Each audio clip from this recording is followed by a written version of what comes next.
Sa lahat ng mga taong nakakausap ko at sa lahat ng aking mga pinupuntahan, wala na po akong ibang pinaka-importanteng pinipreach kundi yung kaligtasan. I always believe that the preaching of the gospel is relevant in all occasion. Hanapin mo lang yung connection, but it is always relevant. I always believe that as long as there are unsaved people in that gathering, I need to preach the gospel. Last Friday ng gabi, meron po akong inatenan na kasal ng isa sa mga members natin dyan sa Pasukin, and it was held in a resort. Nagkasal sila ng civil wedding sa umaga. The reception took place in the evening. So, maraming mga bisita. So, I did my best to, ipasok yung message ng kaligtasan. And I praise God that really, He that winneth souls is wise. Kailangan talaga ng wisdom para mawin mo ang tao sa Panginoon. Parang negosyo yan. Para yung tao bumili ng product mo, maniwala sa'yo, kailangan mo ng wisdom. Soul winning is the same way. So, the message of the gospel, the message of salvation is always relevant. Kung alam nyo po, kung kayo ay soul winner lamang, hindi nyo maiisip yung ilang mga problema ng Christian life. Soul winning will solve many of the problems in the Christian life. Oo, yung mga kalungkutan natin, yung ating mga problema, minsan nakakalimutan yan dahil lamang sa soul winning. If you want to have a sense of purpose, yung bang pakiramdam mo, gusto mong magkaroon ng sense of purpose sa buhay mo, mag-soul winning ka. Sapagkat soul winning is the main duty of every Christian. If you only attend church and you do not win souls, you are not a happy Christian. Oh, so be a faithful attender, but you try to win souls. Iba yung mararamdaman mo. I mean, kahit hindi ka pastor, kahit hindi ka preacher, kahit hindi ka Sunday school teacher, just be a soul winner, masaya ka na sa Christian life mo eh. Doon ka magsisimula. Be a soul winner. Kung kayo ay teacher, soul winning kayo sa mga estudyante nyo. Di ba? Kung kayo ay estudyante, is-soul win nyo ang mga classmates nyo. Yun lang po. Just win souls. Sabi nga you don't need to be a missionary. I mean, you don't need to go abroad to be a missionary. Just go right across your street. Win those people around you. You will be a happy Christian. The reason why many Christians, as they grow older, ang ministry natin sa Bacara, 40 years na ito. 40 years na. It's not easy. Pakinggan nyo maigi kahit anong negosyo, kayo matagal na yung mga negosyo nyo, mga business nyo, hindi po madali na i-sustain ang momentum ng isang company, business, o institution. Now, the fact that our church is 40 years and we are growing, not still growing, we are growing and keep on expanding is something. Do you know why? Because we keep the main thing as the main thing. Amen po ba? We keep the main thing as the main thing. And the main thing is soul winning. Sharing the gospel to somebody. Amen? Inuulit ko po, hindi ka man pastor, hindi ka man preacher, hindi ka man Sunday school teacher, hindi mo kailangang hangarin yon, or kung kalooban ng Panginoon, why not?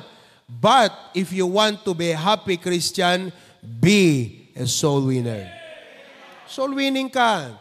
Mag-invite ka ng tao sa church, makikita mo, iba yung kagalakan mo bilang miyembro. Pero kung hindi ka nag-soul winning, naiisip mo lahat ang problema mo.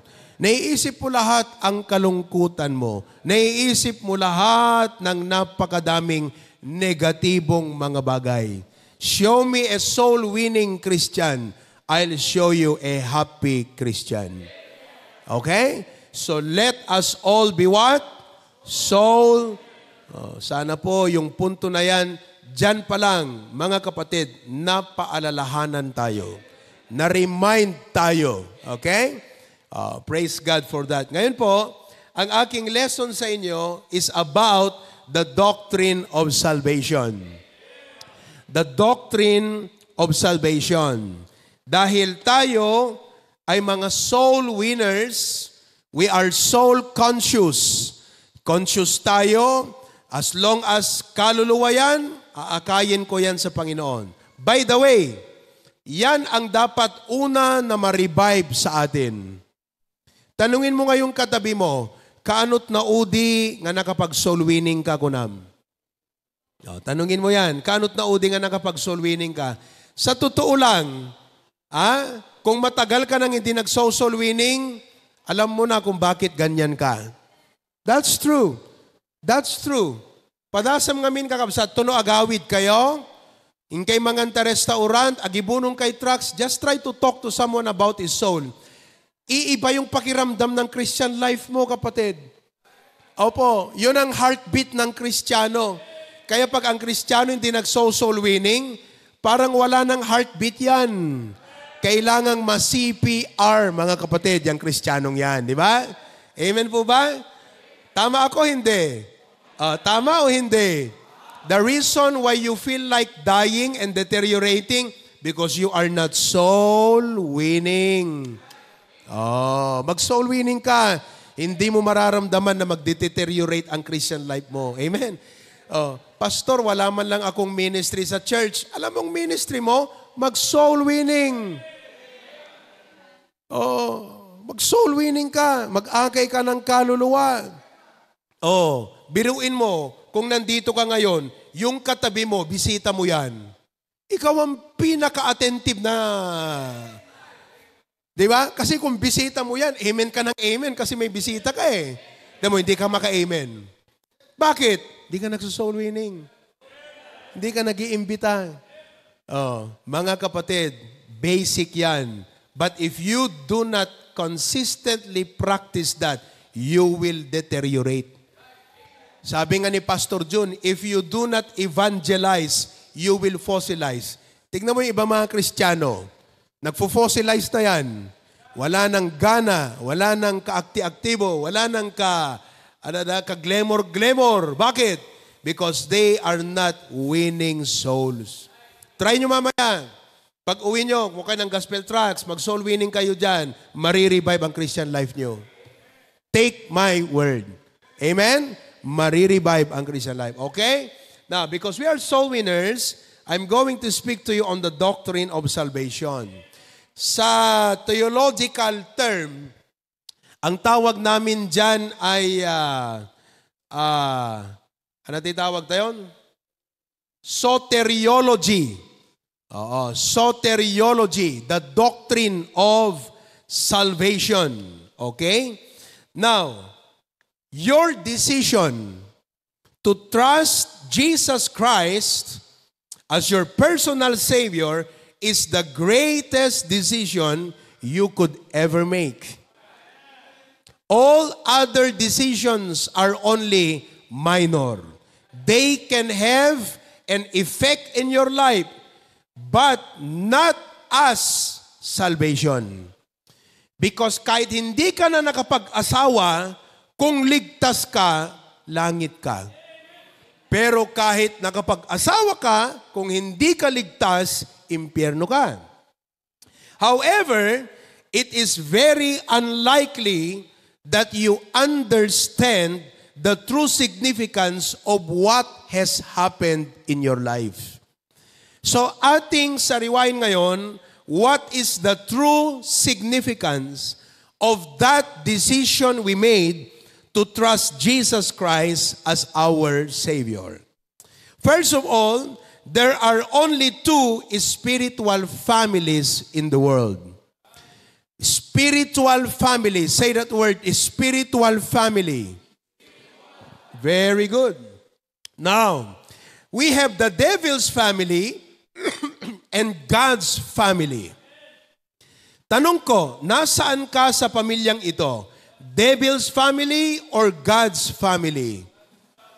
Okay, yan lamang po ang dalawang kategory ng lahat ng taong nilalang sa balat ng lupa. Regardless of your race, American, Filipino, Korean, Chinese, regardless of your status, single, married, rich or poor, educated, no education. You only belong to one of these two, devil's family or God's family. There is such thing as devil's family in the Bible. In John chapter 8, verse number 38, it says, John chapter 8, verse 38, tignan natin. Okay? From 38 to 48, I speak that which I have seen with my Father, and ye do that which ye have seen with your father.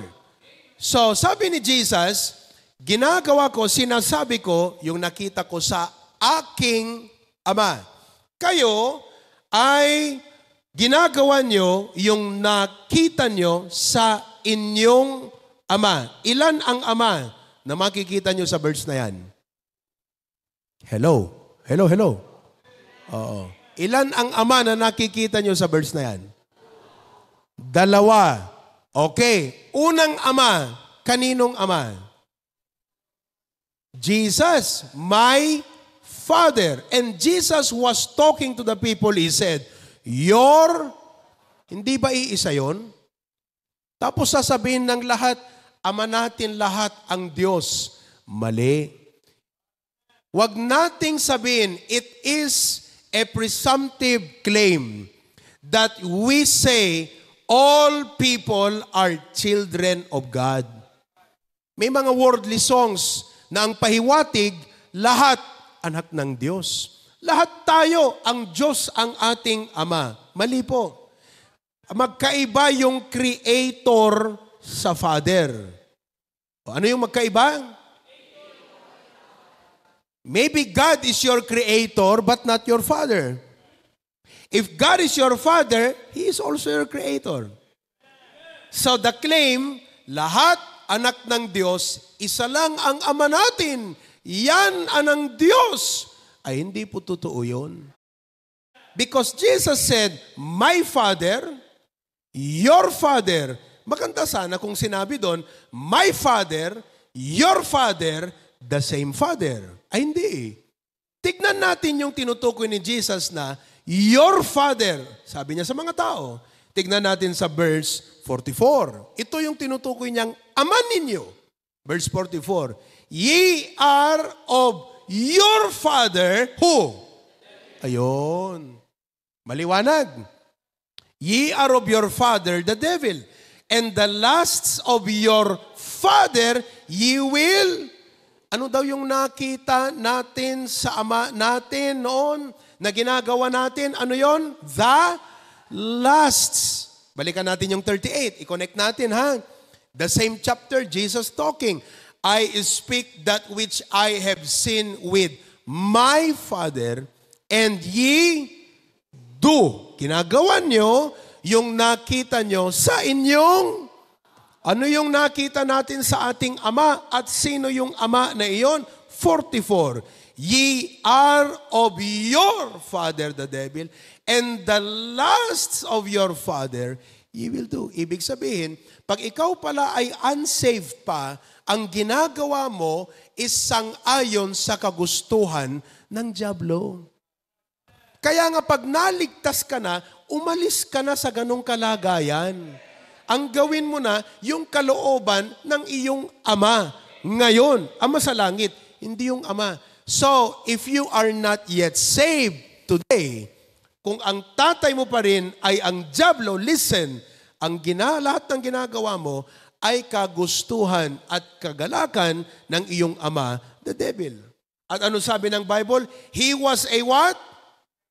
Sino yung tinutukoy niyang murderer, na in-instigate niyang maging murderer? From the beginning. Si Cain. Pinatay niya yung kanyang kapatid. Bakit niya pinatay yung kanyang kapatid? Sama ng loob. naku, mag-ingat po kayo sa sama ng loob, nakakamatay ng tao yan. Lalo na kung kapatid mo pa yan sa Panginoon. Di ba? Inggit yan sa kapwa, nakakamatay po yan. He was a murderer from the beginning and abode not in the truth. Alam niyo ang katayuan ng dyablo? Alam niya ang totoo, ayaw lang niyang manahan sa katotohanan. Ganyan po ang ugali ng unsaved. Kaya nga pag nag-invite ka sa church, ayoko. Kasi napapasok ako sa church niyo. Alam niya man ang tama at mali, kaya lang ayaw niya talaga kasi nga abode not in the truth. Kaya kapatid, kung ikaw ngayon ay nasa katayuang ganyan, that you do not want to abide in the truth, naku, suriin mo. Baka hindi pa ang Diyos ang tatay mo hanggang ngayon. Ano pa? Because there is no truth in Him. Walang katotohanan, puro kasinungalingan. O, kaya nga ang labanan ng Kristiyano, katotohanan at kasinungalingan. Sa Ingles, truth versus lies. Another word for lie is deception. Yan ang labanan sa Christian life. Okay? Because there is a truth. When he speaketh a lie, he speaketh of his own, and the father of it. Sino daw ang ama ng lahat ng kasinungalingan? Ang dyablo. Nakita nyo na? Okay. So there are two families. First, the devil's family. Ngayon po, lahat tayo, listen, all of us entered into this family by birth. Naging membro tayo sa pamilya ng dyablo by birth. Sino kada kayo kakabsat, itihaan nga na yanak. Naggapu ka ije nagpisngay nga kawayan. Wano impugso na katibulkan. Insarwa na katpating. Then came your existence. Wala, di ba? We had this katayuan by birth through the physical father. Okay? Who is ultimately a descendant of Adam. Kaya nga pinanganak tayo na may sinful nature. Hindi tayo pinanganak na may kasalanan. Pinanganak na may katangiang makasalanan. Naunawaan po ninyo? Oh, Psalms chapter 51 verse 4 and 5. Lagay mo nga. Psalms chapter 51 verses 4 and 5. Oh, yan. Sa 5 tayo, 5. Okay? Behold, I was shapen in iniquity, and in sin did my mother conceive me. Oh, nakita nyo? From the conception, sikog, nairaman nga naipatawid kada tayo, jay sinful nature. Kaya tayo ipinanganak na merong nature of being a sinner. And when we sin, we fulfill the lusts of our father, the devil. Are you with me? Okay. Romans chapter 5 verse 12. Romans 5:12. Ano nakalagay doon? Wherefore, as by one man, sin entered into the world. Tanong, sino po yung tao dahil sa kanya pumasok ang kasalanan sa mundong ito? Sino? Oh, tatandaan nyo ha. Ang tinutukoy na tao dyan ay si Adam. Because of one man, sin entered into the world. At ano ang consequence ng sin? Death. Dumating ang kamatayan dahil sa kasalanan. Kaya, ipinasa ang kamatayan sa lahat ng tao sapagkat lahat ay nagkasala. For the wages of sin is death. In 1 Corinthians, it says, 15:22, in Adam, all die. Kaya dito mo ma-appreciate yung ginawa ni Kristo sa cross eh. Kasi it's the exactly opposite. Kumbaga, the remedy of what happened. If in Adam we sinned, in Jesus, we inherit His righteousness. If in Adam we die, in Jesus we live. Kaya doon mo makikita yung appreciation natin sa ating Panginoong Hesukristo. Dito sa turo ng kaligtasang ito. So how did we enter? Ulitin natin. Paano tayo nakapasok sa devil's family? By Pambira. Kakasabi ko lang yun Paano tayo nakapasok sa devil's family? By birth. Why? Because we inherited our sin nature from our father physically. And who is that one man? Adam. Okay, ngayon, from devil's family. So clear sa inyo Hindi lahat ng tao, anak ng Diyos, at hindi lahat ay magsasabing iisa lang ang ating Ama, ang Diyos sa langit. Hindi po. Ye are of your Father. Now, let's take God's family. How can anyone be transported or translated or what do you call that? Transferred. Yun. Papaano matransfer yung tao from devil's family to God's family? John chapter 1, 12 and 13. John chapter 1, 12 and 13. Anong sabi doon? I-take note yun dito. Itapno, dantumot ibagayo, soul winning kayo, damdama. Kan amu yung amin kakabsat, nalaklakat ag soul winning, no naawatam nga permi, dito doctrine of salvation. Dito urayan at pangrogrogyanam nga anggulo kakabsat, maipuntum lata. Kasi nga, fully equipped ka kaya pakinggan yung maigi to, i-take note nyo, unawain yung maayos. Para yung soul winning nyo hanga dete, kas kalamayaw awan. Ag soul winning ka, tinayaw awan. Sekamot mayaw awan nga, explain, kasano deta kakabsat. So makinig kayong maigi, Okay, John 1:12, basahin natin lahat. Ready, go. But to them gave He power to become, even to them, okay, listen. Sa ating pinag-aaralan ngayon, ang keyword is the word, sige nga, hindi. Isa yun. Pero ang keyword that would distinguish, that would validate yung ating punto na hindi lahat anak ng Diyos. Yun, the keyword is become. If you become, you have a first state. May una kang kalagayan. Para ikaw ay maging ng ibang kalagayan. So, unang kalagayan at ibang kalagayan, nandito ang tao, sinner, at naging anak ng Diyos. Become. Every man, for him to go to heaven, must become. So my question to you is, did you become a child of God? Ikaw ba'y naging anak na ng Diyos? Okay?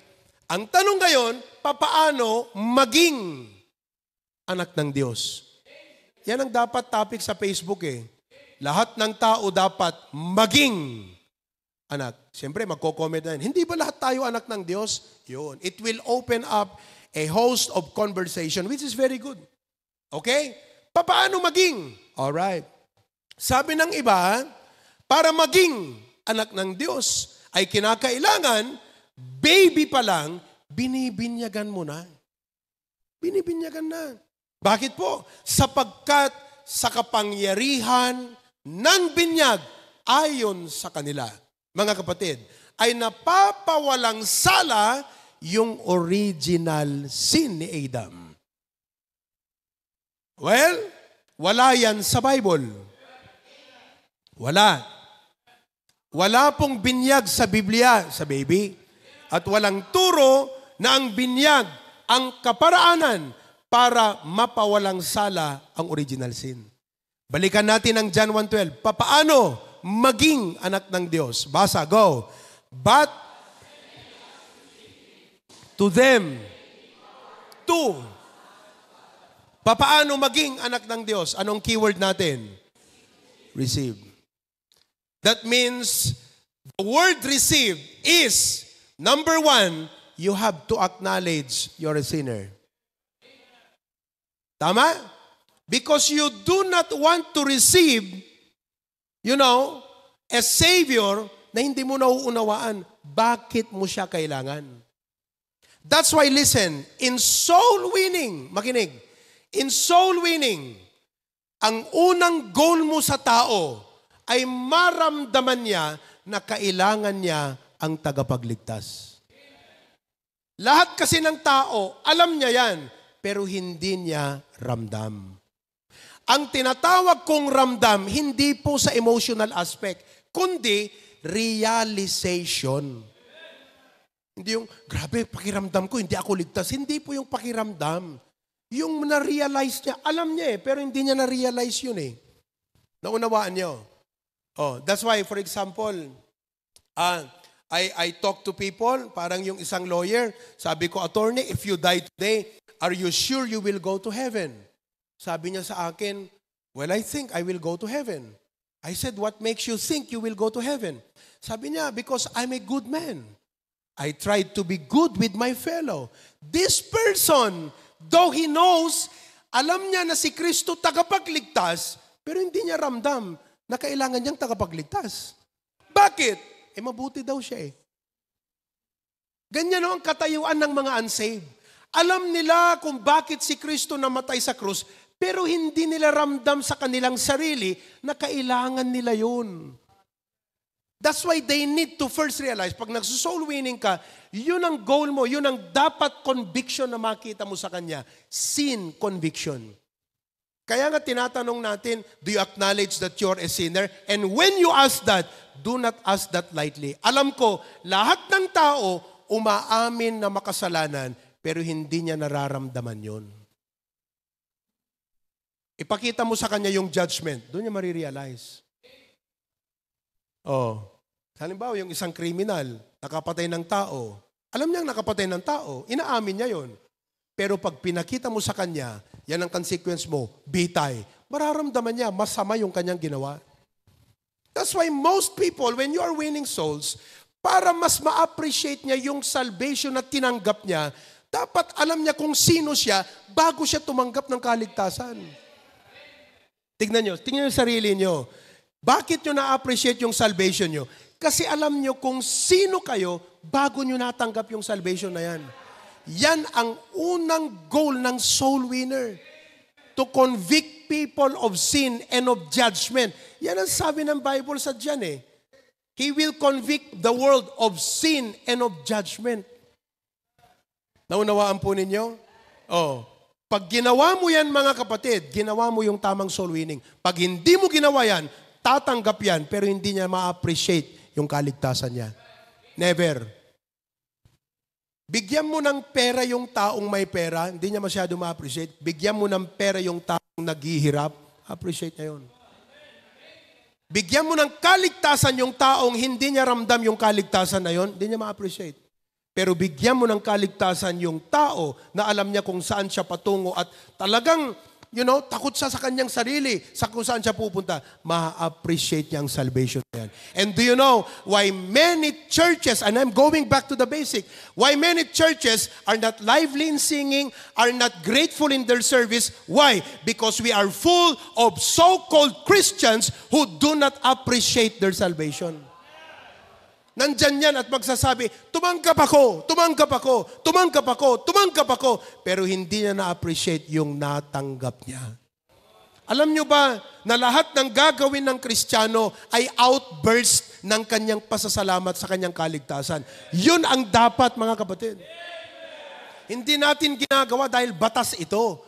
Although batas yan sa Bible. Pero ginagawa natin to dahil nagpapasalamat tayo. Yan ang difference ng Old Testament sa New Testament. Ang Old Testament, batas. Ang New Testament, biyaya. And whatever you do to serve God is because you are thankful to God for saving your soul. Tandaan nyo yan. Pag nawala ang ingredient na yan sa HBBC, mga kapatid, punong-puno tayo ng mga tao na legalistic. Dapat tayo, mga kapatid, we obey God and we serve God out of a grateful appreciation of our salvation. Pag ganyan ang puso mo, hindi ka pipiliting mag-church Ligtas ka, may reason kang pumunta para magpasalamat sa Panginoon. Hindi kinakailan pilitin ka. O may kakapilya. Alam mo, pagligtas ka, Lord, I need to go to church to thank you. Adot problema ka po, ng dakdak ka rason ngayon nag-agyaman ta, insalakan na. Yun dapat. Kaya napagaganda pong pag-usapan ng doctrine of salvation. Ngayon, so ano ang dapat? Tinanggap si Kristo bilang tagapagligtas. Tuloy natin. And we are going to end here. Verse 13. Okay. Kung na-inherit natin, listen kung na-inherit natin yung pagiging devil's family by birth, we are born sinners. We will inherit God's family by birth also. Okay, simulan natin sa 12 para ma-appreciate nyo yung 13. Verse 12, but as many as received Him, to them gave He power to become the sons of God, even to them that believe on His name. So dito sa verse na to, given na, naging anak ng Diyos. Paano? By receiving Christ. 13. Anong nangyari sa 13? Which were born. Sa makatwid, instantaneously, the moment that you trusted Jesus Christ and received the gospel that He died, He was buried, and He rose again for your sin to save you from judgment, that instant moment, the Bible says, you were born. And that birth is not of blood, nor of the will of the flesh, but of God. Sa makatuwid, pag tinanggap mo si Kristo bilang iyong tagapagligtas, arig na di langit kakabsat, na iyanak ka. Kaya palagi nating sinasabi, pag nagsusoul winning tayo, nakaiyanakam. Halimbawa, nakaiyanakam. Ibagada no ka, ay nayanakak Jelawag City, okay? Idinayanak ka Jelawag City, na irehistro tinagan mo J City Hall. Bilang patunay na ikaw ay pinanganak, certificate of live birth. Sabi nung isa, mali yung basa dyan, hindi certificate of live birth. Certificate of live birth, live. Nanirahan live birth. No, certificate of live birth. Patunay yon, tama.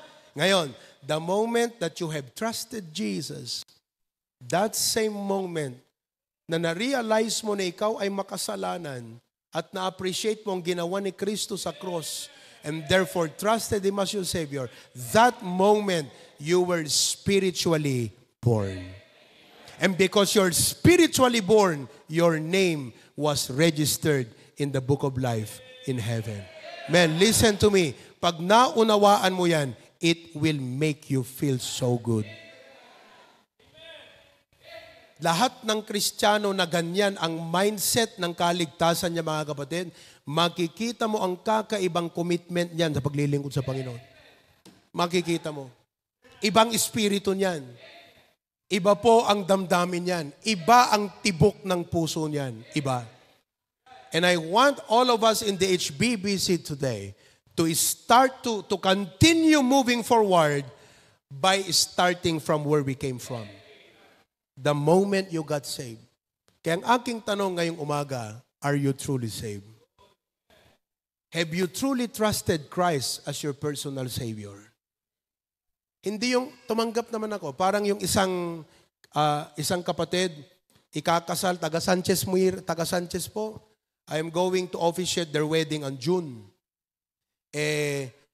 Matagal na po siya, sabi niya, mula pagkabata, nag-a-attend ng Baptist. Mula pagkabata. Marami talagang ganyan. Tapos, sabi ko sa kanya, kasi nag-counseling kami. Sa counseling, ang unang tinatanong ko dyan, salvation. Kasi nga, hindi ko maipapasok ang Christ principle pag walang Christ sa buhay mo. Di ba? So, tatanungin ko yan, kailan ka na-save?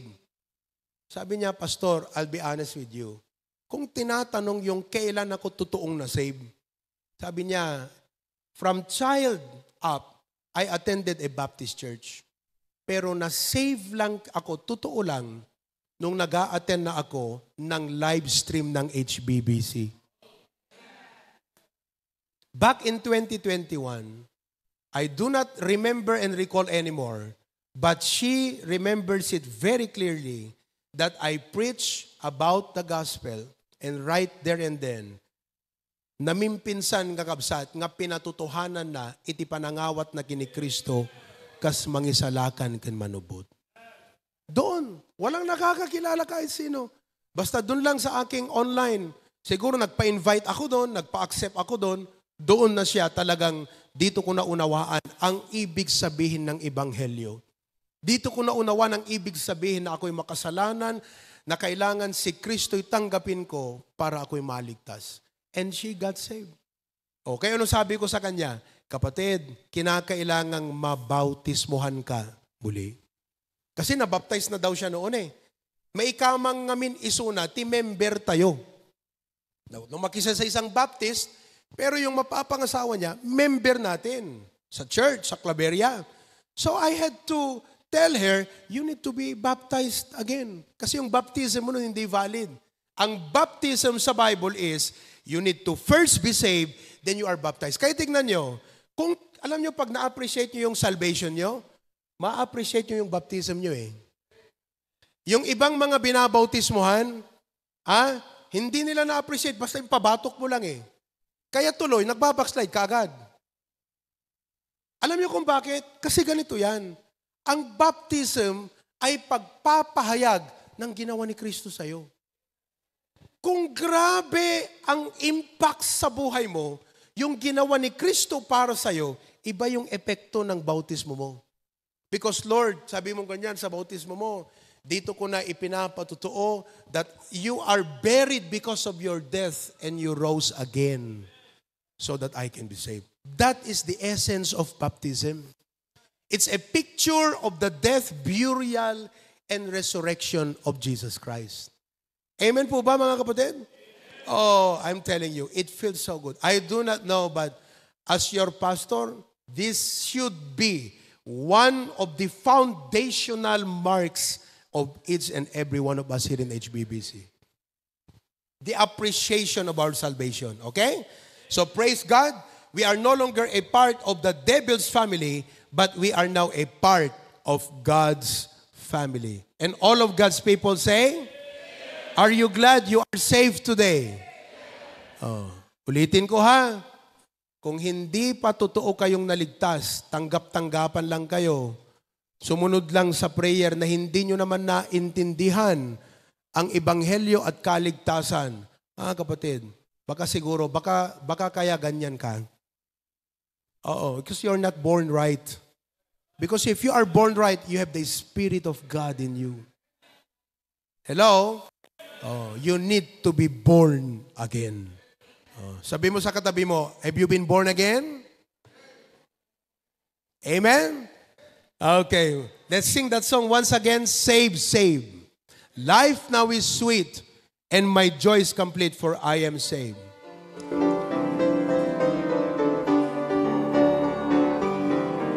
I found a friend who is all to me. His love is ever true. I love to tell how He lifted me and what His grace can do for you. Amen. Saved by His power divine, I'm saved to new lives of life.